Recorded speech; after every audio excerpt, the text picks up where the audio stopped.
இந்த ஜூலை மாதத்தில் 29ஆம் தேதி ஆகிய இந்த செவ்வாய்க்கிழமையின் காலை வேளையில் தேவ சமூகத்தில் வந்திருக்கிற ஒவ்வொருவரையும் கர்த்தர் தாமே ஆசீர்வதிப்பாராக.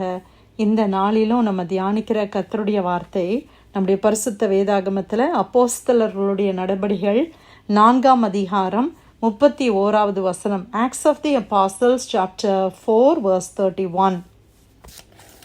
அவர்கள் ஜெபம் பண்ணின பொழுது அவர்கள் கூடியிருந்த இடம் அசைந்தது. அவர்கள் எல்லாரும் பரிசுத்த ஆவியினால் நிரப்பப்பட்டு தேவ வசனத்தை தைரியமாய் சொன்னார்கள். அல்லேலூயா. கர்த்தருடைய அருமையான இந்த வார்த்தைக்காய் இந்த காலை வேளையில நம்ம கர்த்தரை ஸ்தோத்திரிக்கலாமா?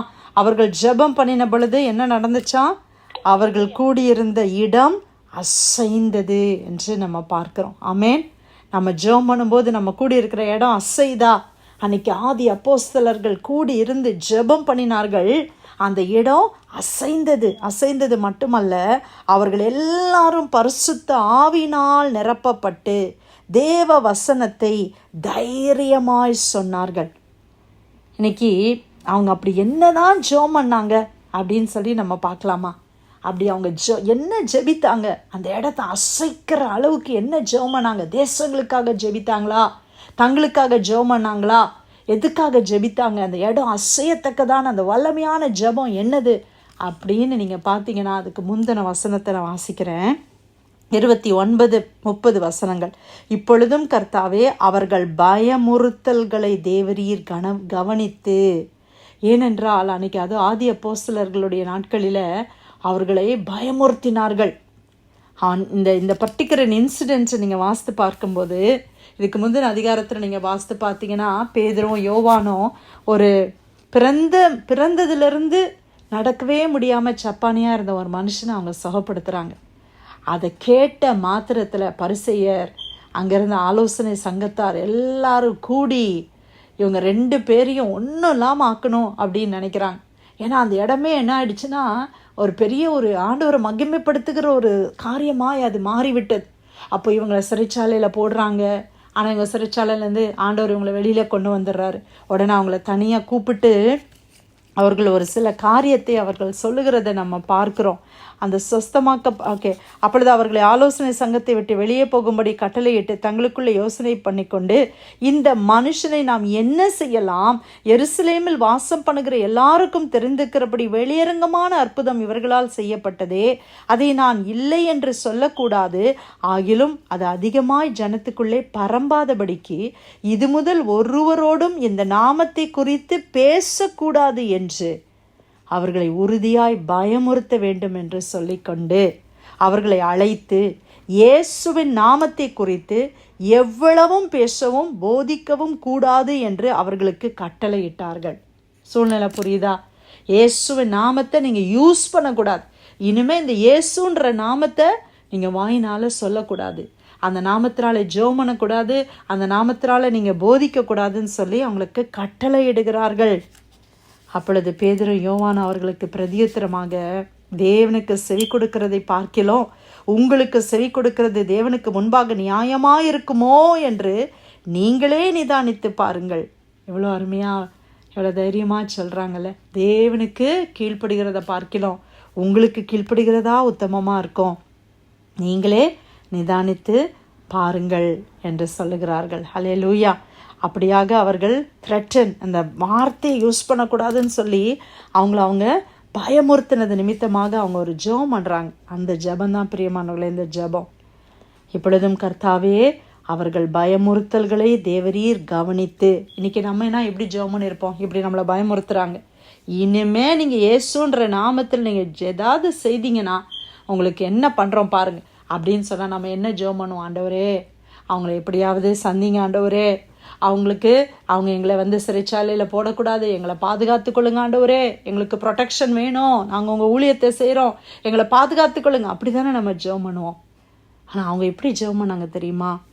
இந்த வசனத்தில் பார்க்குறோம் இல்லையா? கர்த்தாவே, அவர்கள் பயமுறுத்தல்களை தேவரீர் கவனித்து உம்முடைய பரிசுத்த பிள்ளையாகிய இயேசுவின் நாமத்தினாலே அடையாளங்களும் அற்புதங்களும் நடக்கும்படி செய்து பிணியாளிகளை குணமாக்கும்படி உம்முடைய கரத்தை நீட்டி உம்முடைய ஊழியக்காரர் உம்முடைய வசனத்தை முழு தைரியத்தோடும் சொல்லும்படி அவர்களுக்கு அனுக்கிரகம் செய்தருளும் என்று ஜெபம் பண்ணாங்க.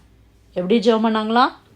எங்களுக்கு தைரியத்தை கொடுங்க ஆண்டவரே, ஏசுன்ற நாமத்தில் அற்புதம் நடக்கணும் ஆண்டவரே, அதிசயம் நடக்கணும் ஆண்டவரே, நோய்கள் சுகமாகணும் ஆண்டவரே, பிசாசுகள் ஓடணும் ஆண்டவரே, நாங்கள் வசனத்தை தைரியமாக பிரசங்கிக்கணும், எங்களுக்கு தைரியத்தை கொடுங்கன்னு ஜெபம் பண்ணாங்க. எவ்வளோ அருமையான ஜெபம்ல. அந்த ஜெபந்தான் அவர்கள் இப்படியாய் ஜெபம் பண்ணின பொழுது அவர் கூடியிருந்த இடம் அசைந்தது. ஆமாம் பிரியமானவர்களே, அவர்கள் ஏறெடுத்த ஜெபம் தேவனுக்கு உகந்த ஒரு ஜெபம். ஆண்டவரே, உடைய சுவிசேஷத்தை உடைய நாமத்தை எப்படியாவது நாங்கள் சொல்லணும், அதுக்கு எங்களுக்கு தைரியம் வேணும். நிறைய பயமுறுத்தல் இருக்கு ஆண்டவரே, எங்களை சிறைச்சாலையில் போடுறாங்க, அடிக்கிறாங்க ஆண்டவரே, எங்களுக்கு தைரியத்தை தாங்க, உம்முடைய நாமத்தை நாங்கள் பேசுறதுக்கு தைரியம் கொடுங்க ஆண்டவர். அந்த நேரத்தில் பரிசுத்த ஆவியானவர் என்ன செய்தாராம்? அவங்கள நிரப்பி தேவ வசனத்தை தைரியமாய் சொல்லுகிற ஆவியை ஆண்டவர் கொடுத்தார். த ஸ்பிரிட் ஆஃப் போல்ட்னஸ் அவங்களுக்குள்ள இறங்கி வந்துச்சு. இன்னைக்கு நம்ம ஜெபம் எப்படி இருக்கு பிரியமானவர்களே? அநேக நேரங்களில் நம்முடைய ஜெபங்கள் நம்முடைய சுயத்தை சார்ந்ததாய் காணப்படுகிறது. ஒரு பரிசுத்த ஆவியினுடைய நிறைவு நம்முடைய ஜெபத்திலே காணப்படவில்லையே. நம்முடைய ஜெபம் எப்படியாய் மாற வேண்டும் என்ற இந்த காலை வேளையிலே ஆவியானவர் நம்மளோடு பேசுகிறாரே. நமக்கு என்ன வேணும்? தைரியம் வேணும். எந்தெந்த ஏரியாவில் நீங்கள் வீக்காக ஃபீல் பண்ணுறீங்க, ஆண்டவரே என்னால் உபவாசிக்க முடியல, எனக்கு உபவாசிக்கிறதுக்கு பலன் கொடுங்க ஆண்டவரே, ஜெபம் பண்ணுறோமா? ஆண்டவரே எனக்கு பைபிளை வாசிக்கிறதுக்கு ஒரு இன்ட்ரெஸ்ட் வர மாட்டேங்குது, பைபிளை விட மற்ற காரியத்திலலாம் எனக்கு இன்ட்ரெஸ்ட் இருக்கு ஆண்டவரே, ஆனால் இந்த பைபிளை வாசிக்கிறதுக்கு ஜெபிக்கிறதுக்கு எனக்கு ஒரு தாகமே வரமாட்டேங்குது, எனக்கு அந்த தாகத்தை தாங்கன்னு ஜெபிக்கிறோமா? நான் இருக்கிற இடத்துல சுவிசேஷத்தை அறிவிக்கிறதுக்கு எனக்கு முடியல, அதனால் எனக்கு தைரியத்தை கொடுங்க ஆண்டவரே, ஜெபம் பண்ணுறோமா பிரியமானவர்களே? இன்றைக்கி உங்களையும் என்னையும் கர்த்தர் இந்த இடத்துல ஒவ்வொரு இடத்துல வைத்திருக்கிறதுக்கு ஒரு நோக்கம் உண்டு. அந்த நோக்கத்தை நம்ம நிறைவேற்றுகிறோமா? ஆண்டவருடைய நாமத்தை நம்ம பேசுகிறோமா? எங்களுடைய யூத் டீம், எங்களுடைய பிள்ளைகள் அருமையான இந்த யூத் டீமுக்கு நான் எப்போவுமே அந்த மண்டேஸில் ஒரு பைபிள் ஸ்டடி வைப்பேன். இந்த காலேஜில் படிக்கிற யூத் பிள்ளைங்க அவங்களுக்கு எல்லா மண்டேஸும் ஈவினிங்ஸில் எங்கள் சர்ச்சில் வைத்து பைபிள் ஸ்டடி. அதில் ஒரு அருமையான தம்பி நேற்று ஒரு சாட்சி சொன்னான். என்னென்னா, அவன் வீடியோ கேம்ஸ் விளையாடுவான். அவன் வந்து நல்ல பையன், ஆனால் நைட்டில் சரியாக தூக்கம் வராதனால வீடியோ கேம். அவனுடைய வீடியோ கேமில் யூஸ்வலாக பார்த்திங்கன்னா அந்த நிக் நேம்ஸ் வைப்பாங்கல்ல, அந்த நிக் நேம்ஸில் வந்து அவன் வைத்திருக்கிற அவனுக்குரிய பேர்னா யாவே. யாவேனா நமக்கு தெரியும் ஜீசஸில் அந்த பேர்.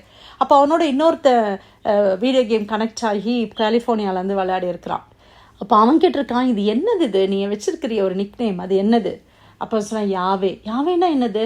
ஜீசஸ். அப்போ சொன்னால், நான் எல்லாரும் வந்து ஃபன்னான நேம் தானே வைப்பாங்க, நீ ஜீசஸ் நீ ரியலாகவே வச்சுருக்கியா?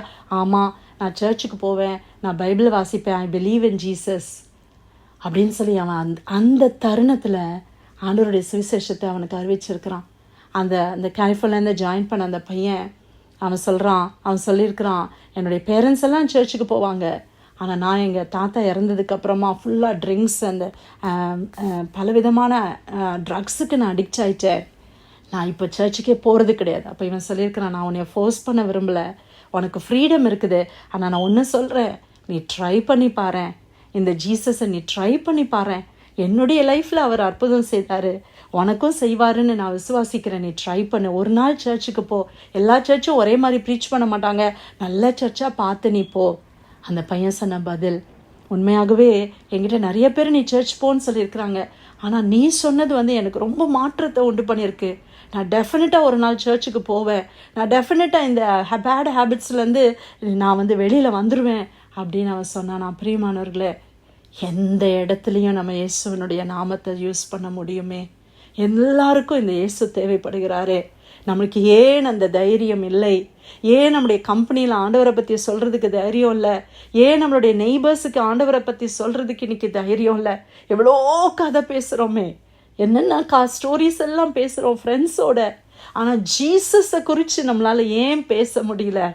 இந்த இயேசு தான் எனக்கு ஜீவன், இந்த இயேசு என்னுடைய வாழ்க்கையில் வந்தனால தான் எனக்கு வாழ்க்கையே மாறி இருக்குதுன்னு சொல்கிறதுக்கு நம்மளால் ஏன் முடியல?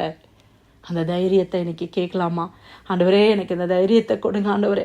உடைய திருவசனத்தை, உடைய திருநாமத்தை நான் சொல்கிறதுக்கு எனக்கு தைரியம் தாங்கப்பா. இன்னைக்கு எத்தனையோ விதத்தில் நம்ம வெட்கப்படுகிறோமே, ஆண்டவரை பற்றி சொல்கிறதுக்கு வெட்கப்படுகிறோமே. அதெல்லாம் நீக்கி போட்டு இன்றைக்கி நம்மளும் அப்படி ஜெபம் பண்ணலாமா? ஆண்டவரே, எனக்கு தைரியம் கொடுங்க. எங்கள் கைகள் அற்புதத்தை செய்கிற கையாய் மாறட்டும் ஆண்டவரே.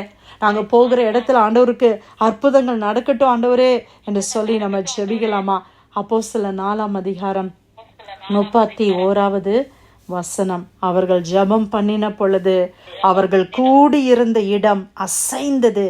அவர்கள் எல்லாரும் பரிசுத்த ஆவியினால் நிரப்பப்பட்டு தேவ வசனத்தை தைரியமாய் சொன்னார்கள். இன்னைக்கு இந்த வசனத்தை தியானிக்கிற நம்மளும் அப்படியாய் பரிசுத்த ஆவியினால நிரப்பப்பட்டு தைரியமாய் கர்த்தருடைய வார்த்தையை, கர்த்தருடைய நாமத்தை சொல்ல ஆண்டவர் நம்ம கிருபை செய்யும்படியாக யாராவது ஒருத்தர் நம்ம ஜெபிக்கலாமா?